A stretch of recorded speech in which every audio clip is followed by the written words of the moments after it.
इमरान खान साहब तो महंगाई कर दी है।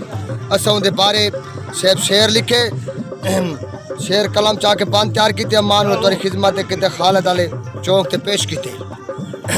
ऐ खटड़ा ती तकड़ा तेरे दुश्मन डिसदनी पावे, तेरी छिक शराफ ते वाण कमीना सादी जान कुएंदा खाए। ए बई दिल तकड़ी कीती सकू सेरू चोटी चखावे, जड़ा इमरान खान थी तब्दील वैसी सकू नींद आराम ते आवे।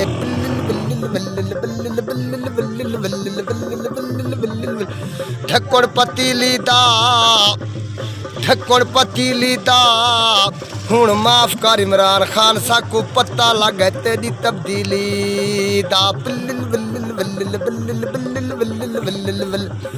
गड्डू ते चढ़ी वदियां पिछू ते ना दे थी, इमरान खान दी मैं सड़ी वदियां।